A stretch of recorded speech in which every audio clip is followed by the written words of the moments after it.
Hello everyone, this is Kalpesh Kapadia, Assistant Professor in Civil Engineering Department at Dr. Subhash Technical Campus. Welcome in the lecture series of Concrete Technology. Subject offered by Gujarat Technological University in 5th semester of BE. Having a subject code is 3150610. In this video series, students should know about concrete technology. In last lecture, we have discussed about bulk density of aggregate and water absorption and moisture content of aggregate. In this video session, we will discuss about bulking of fine aggregates and alkali aggregate reaction. So let us start with the bulking of fine aggregates. Bulking is the phenomenon of increase in the volume of fine aggregate caused by the presence of free moisture. So bulking क्या है? Bulking किसको बोलते हैं? क्योंकि free moisture की वजह से aggregate का वॉल्यूम है वो बढ़ जाता है. एग्रीगेट में फ्री मॉइस्चर रहने की वजह से एग्रीगेट का फाइन एग्रीगेट का जो वॉल्यूम है वो इंक्रीज हो जाता है. ये फिनोमिनन को हम बोलते हैं bulking of fine aggregates. Free moisture forms a film of water around each particle. Free moisture क्या करता है तो कि हमारा जो फाइन एग्रीगेट का पार्टिकल्स है, फाइन एग्रीगेट्स जो है उसका ईच पार्टिकल्स के नियर अबाउट में फिल्म क्रिएट करते हैं. सो ये फिल्म क्रिएट होने की वजह से क्या होता है तो this film of moisture exerts what is known as surface tension which keeps the neighbouring particles away from it. So ये फिल्म क्रिएट होने की वजह से दो पार्टिकल के बीच में एक सरफेस टेंशन क्रिएट होता है और वो सरफेस टेंशन की वजह से जो उसका कोई भी पर्टिकुलर वन पार्टिकल का नेबरिंग पार्टिकल से उससे दूर रहता है. तो दूर रहने की वजह से तो फाइन एग्रीगेट का जो वॉल्यूम है वो इंक्रीज होता है. उसको हम बोलते हैं bulking of fine aggregate. So therefore no point contact is possible between the particle. So ये फिल्म क्रिएट होने की वजह से दो फाइन पार्टिकल के बीच में दो पार्टिकल है उसके बीच में कोई कांटेक्ट नहीं रहता. सो कांटेक्ट नहीं रहने की वजह से दो पार्टिकल है वो एक दूसरे से दूर रहते हैं. This causes increase in volume of mass of fine aggregate. So ये होने की वजह से फाइन एग्रीगेट का जो वॉल्यूम है वो बढ़ जाता है.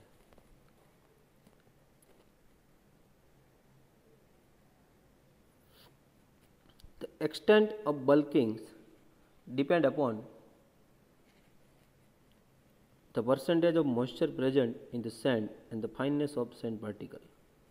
So bulking ज़्यादा है तो उसका बल्किंग का जो परसेंटेज है बल्किंग जो ज़्यादा है तो वो किस पर आधार रखता है तो कि जो मॉइस्चर प्रेजेंट है उसमें उसका परसेंटेज ज़्यादा हो तो उसकी वजह से और कोई पार्टिकल सैंड पार्टिकल्स है वो फाइन है, बहुत फाइन है तो उसकी वजह से भी ये वॉल्यूम है जो फाइन एग्रीगेट का वो इंक्रीज होता है.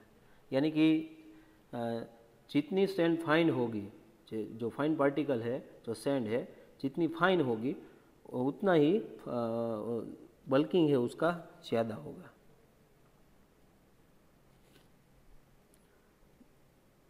सो it is interesting to note that the bulking increase with the increase in moisture content up to certain limit, and beyond that the further increase in moisture content results in the decrease in volume and at a moisture content representing saturation point. So ये point आपको जो PPT में दिखाई दे रहा है उसको समझने से पहले ये फिगर देख लेते हैं. तो उसमें क्या है क्योंकि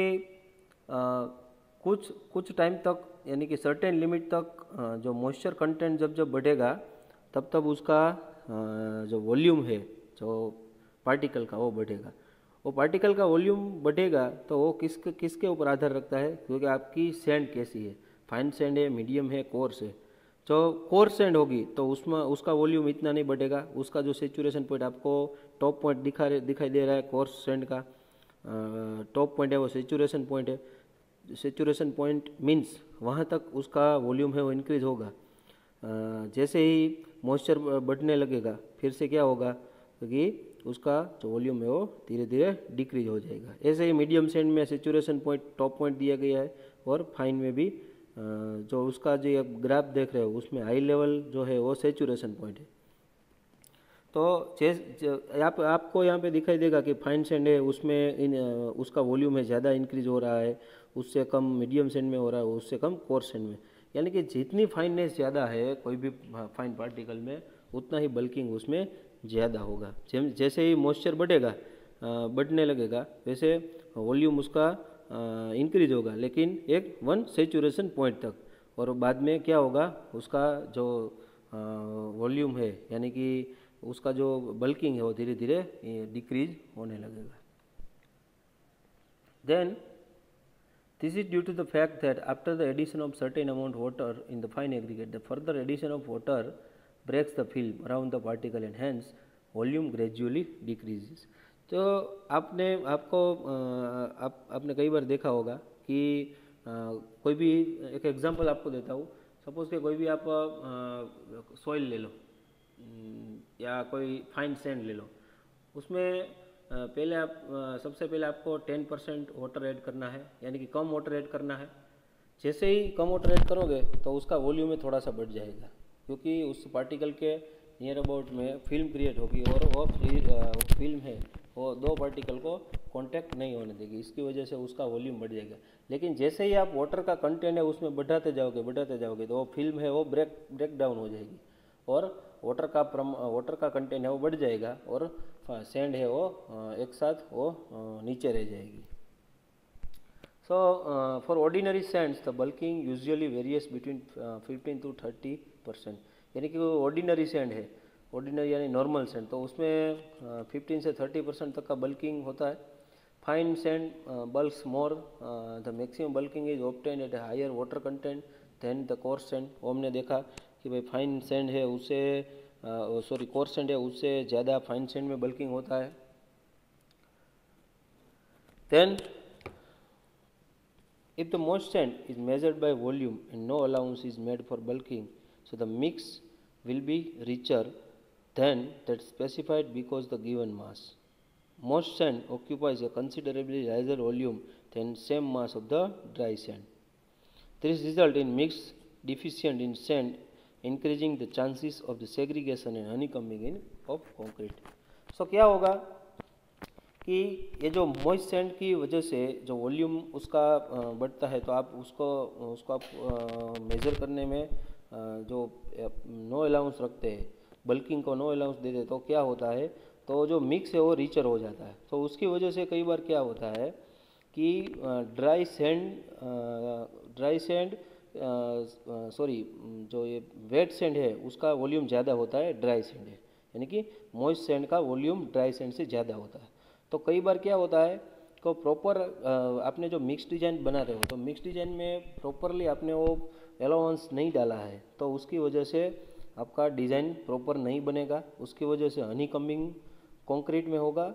हनीकम्बिंग मीन्स कंक्रीट पोरस हो जाएगा और सेग्रीगेशन होगा, यानी कि जब आप पार्टिकल कोई भी मोल्ड में यानी कोई स्लेब कास्ट कर रहे हो, यानी कोई कॉलम है, बीम है, तो उसमें सेग्रीगेशन होने की पूरी संभावना रहेगी।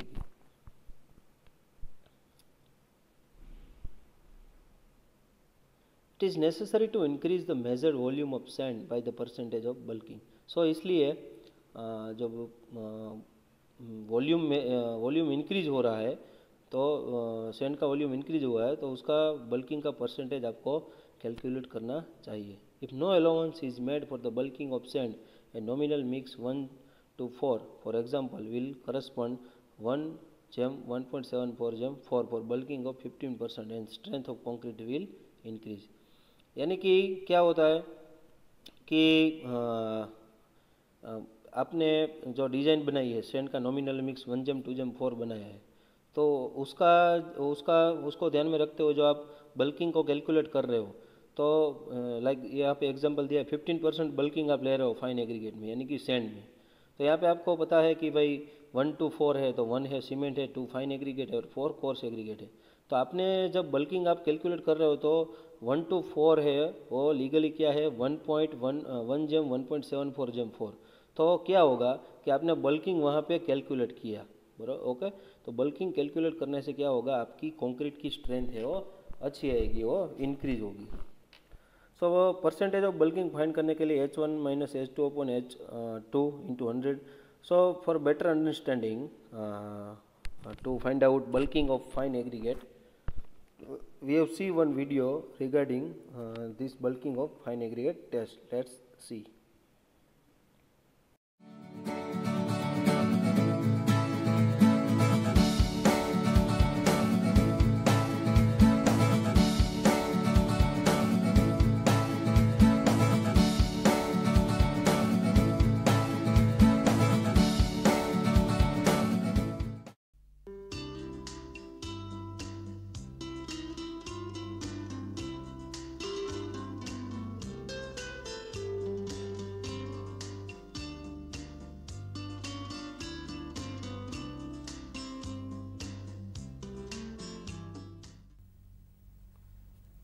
Hello friends, for any RCC structure, cement concrete is one of the most important constituents as it forms the bulk of construction.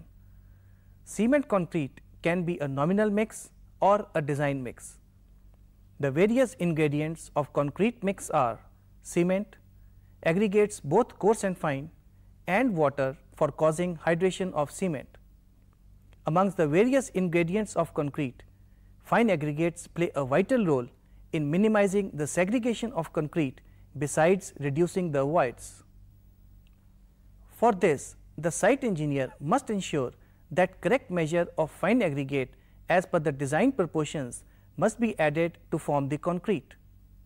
The proportions of fine aggregates to be added should be measured either by volume batching or by weigh batching. In case of weigh batching, no corrections to the design proportions of fine aggregate need to be applied for bulking of sand.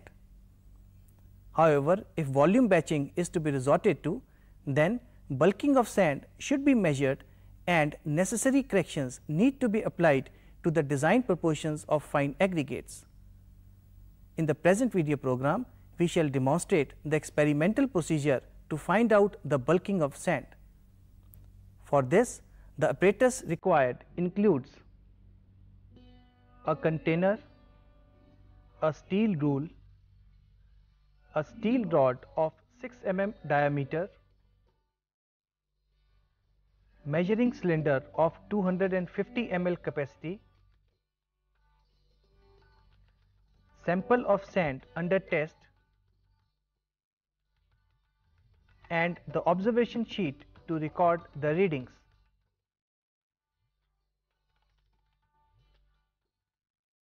To start the experiment, take the sample of sand and fill the measuring cylinder up to 200 ml graduation mark.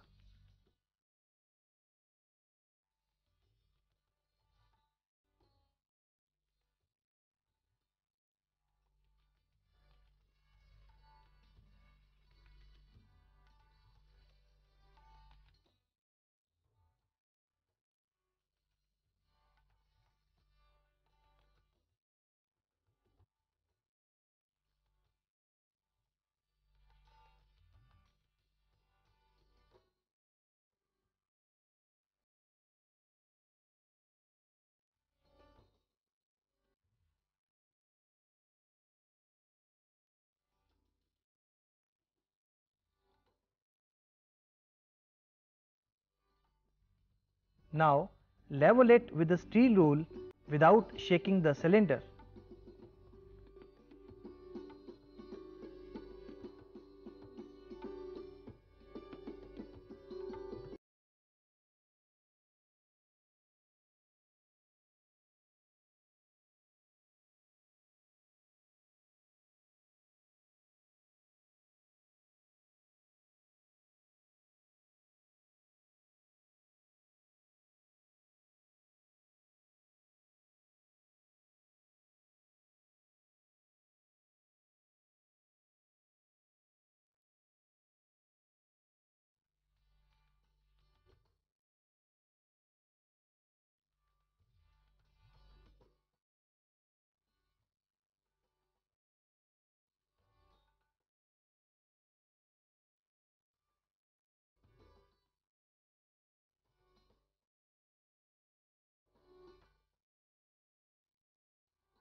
transfer this sample of sand in another container.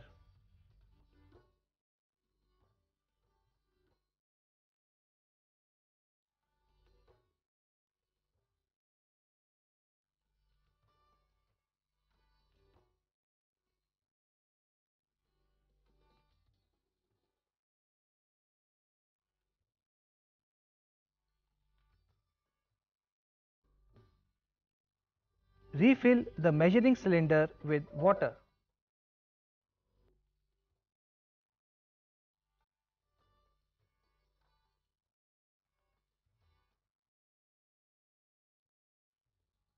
Now pour this sample of sand in measuring cylinder filled with water and stir it well so that it is thoroughly mixed with water.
Allow it to settle for some time.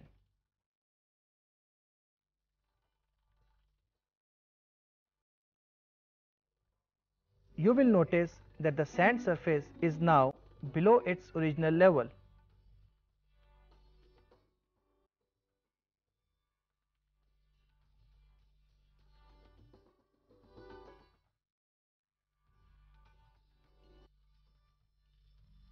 Let this level be Y.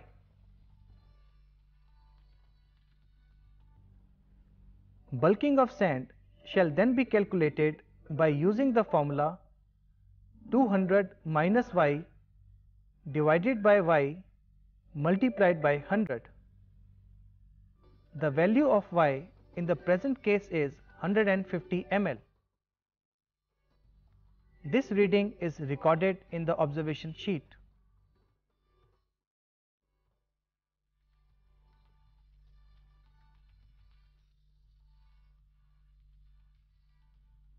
Therefore, bulking of sand can be calculated as 200 minus 150 divided by 150 multiplied by 100, which is 33.3%. Repeat the procedure for 2 more samples of fine aggregate and record the readings in the observation sheet. The average of 3 readings is taken as the final result.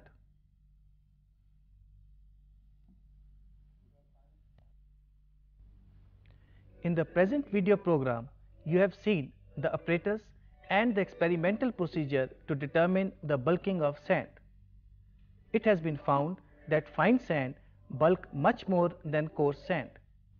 With the presence of 5 to 6% moisture content, the approximate increase in volume of sand may vary from 20 to 40%. Therefore, while adding fine aggregate to the concrete mix by volume batching, its proportions should be increased depending upon its bulkage.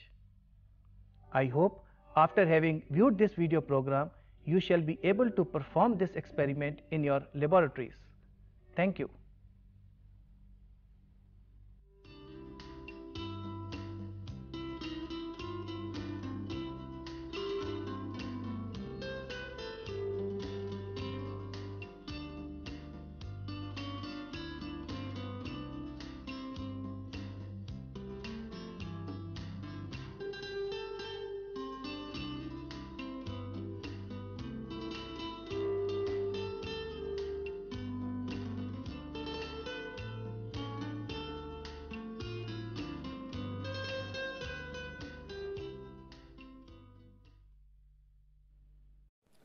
Now, alkali aggregate reaction. Normally aggregates used in concrete are considered as inert material. और हमको सबको पता है कि aggregate में जो concrete में जो भी एग्रीगेट हम यूज़ कर रहे हैं वो इनर्ट यानी कि निष्क्रिय मटेरियल्स है. निष्क्रिय मटेरियल्स मीन्स उसमें कोई मिनरल्स नहीं होते हैं. सो कंक्रीट में हमको पता है कि 70% तक हम एग्रीगेट्स का यूज़ होता है कंक्रीट को बनाने के लिए. सो वो कैसा मटेरियल होना चाहिए? इनर्ट मटेरियल होना चाहिए. क्यों? क्योंकि सीमेंट है वो उसका केमिकल कंपोजिशन कई सारे वो उसमें कई सारे केमिकल्स रहते हैं. तो वो जो इनर्ट मटेरियल है यानी कि जो एग्रीगेट है वो भी केमिकली उसमें भी केमिकल होगा. तो दोनों के बीच में एक प्रोसेस होगी. उसकी वजह से कंक्रीट की कई सारी प्रॉपर्टीज़ है वो उसमें डिक्रीज होने की संभावना रहती है. सो हमारा एग्रीगेट जो हम यूज़ कर रहे हैं कंक्रीट में वो जनरली कैसा होना चाहिए? इनर्ट मटेरियल होना चाहिए. तो अब ये क्या होता है? But some of the aggregates contain reactive types of silica. लेकिन सम एग्रीगेट ऐसे होते हैं जिसमें सिलिका का कंटेंट रहता है एग्रीगेट में. और वो सिलिका कैसी होती है? रिएक्टिव होती है. यानी कि सीमेंट की जो अल्कलीज है यहाँ पे दिया गया है विच reacts with alkalis present in cement. कौन सी अल्कली सीमेंट में? Sodium oxide Na2O and potassium oxide K2O.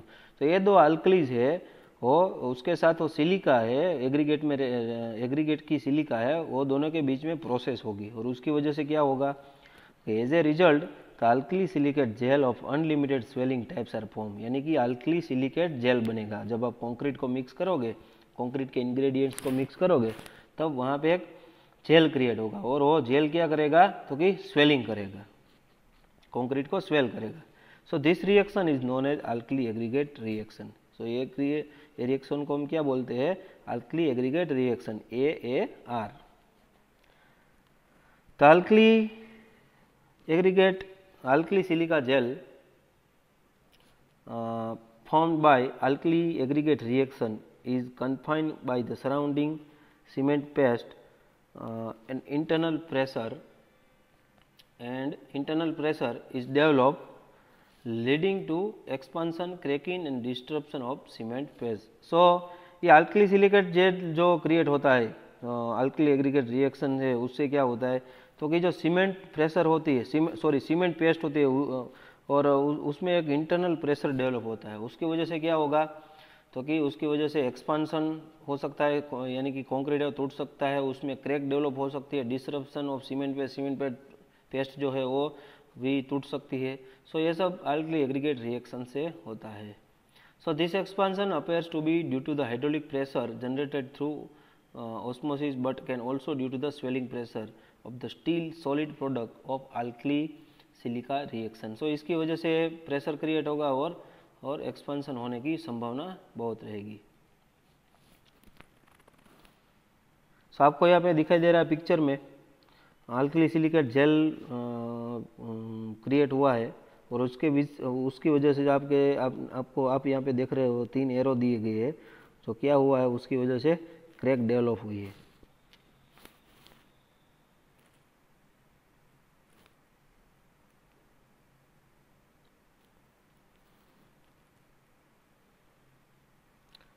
then factor promoting the alkali aggregate reaction. कौन से फैक्टर है जो उसकी वजह से alkali aggregate reaction होता है, देखते हैं. Following are the important factors accelerating alkali aggregate reaction. Reactive type of aggregate, जो रिएक्टिव टाइप ऑफ एग्रीगेट आप यूज़ कर रहे हो, यानी कि उसमें कोई केमिकल उसमें है तो वो रिएक्टिव टाइप ऑफ एग्रीगेट हो गए, वो यूज़ कर रहे हो तो उसकी वजह से अल्कली एग्रीगेट रिएक्शन होगा. High alkali content in cement, cement में आप हाई अल्कली कंटेंट यूज़ कर रहे हो तो उसकी वजह से भी सीमेंट की अल्कलीज और वो जो रिएक्टिव टाइप ऑफ एग्रीगेट है वो दोनों के बीच में प्रोसेस होगी. तो हाई अल्कली कंटेंट है वो सीमेंट में कम होना चाहिए. ऑप्टिमम टेम्परेचर, टेम्परेचर ज़्यादा है तो उसकी वजह से भी अल्कली एग्रीगेट रिएक्शन बनता है. अवेलेबिलिटी ऑफ मॉइस्चर, मॉइस्चर का कितना वहाँ पे है उस पर भी डिपेंड करता है. Then measures to control alkali aggregate reaction. अब हमको क्या करना चाहिए, अल्कली एग्रीगेट रिएक्शन जो हो रहा है तो उसको स्टॉप करने के लिए या उसको प्रिवेंट करने के लिए हमको कौन से स्टेप फॉलो करने चाहिए. तो selection of non reactive types of aggregate, obviously non reactive types of aggregate का सिलेक्शन करना चाहिए, यानी कि वो जो एग्रीगेट है वो इनर्ट होना चाहिए, उसमें कोई केमिकल नहीं होना चाहिए. By restricting alkali content in cement below 0.6%, obviously cement में जो अल्कली का कंटेंट है उसको भी कम करना चाहिए, यानी कि below 0.6%. By controlling temperature, temperature को भी कंट्रोल करके आप ये अल्कली एग्रीगेट रिएक्शन को प्रिवेंट कर सकते हो. Then by controlling moisture condition, moisture condition जो है उसको भी कंट्रोल करके आप ये अल्कली एग्रीगेट रिएक्शन है उसको कम कर सकते हो.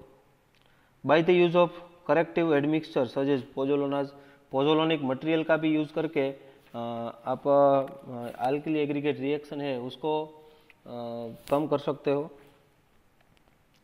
By controlling the void space in concrete, concrete में कोई वॉइड स्पेस रहेगी है उसको कंट्रोल करके, यानी कि प्रॉपरली वाइब्रेट करके वो वॉइड को वहाँ से निकाल के वो भी आप कर सकते हो. By not using too fine ground cement, fine ground cement है उसका कम यूज़ करना चाहिए, उसका भी यूज़ करके उसका कंट्रोल करके आप अल्कली एग्रीगेट रिएक्शन है वो कम कर सकते हो. So in this session we have studied about bulking of fine aggregate and alkali aggregate reaction. So ये alkali aggregate reaction है वो हमारे 5th चैप्टर में भी once again आएगा. वहाँ पे alkali aggregate reaction देखेंगे और उसके साथ साथ alkali silica reaction भी देखेंगे उसके साथ. So in next lecture we have studied about grading of aggregate.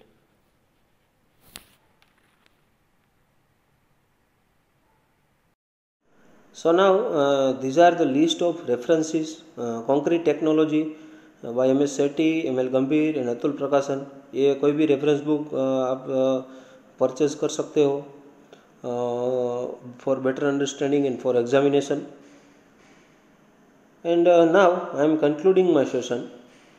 If you have any query and want additional information, so feel free and keep message in comment box. Thank you very much.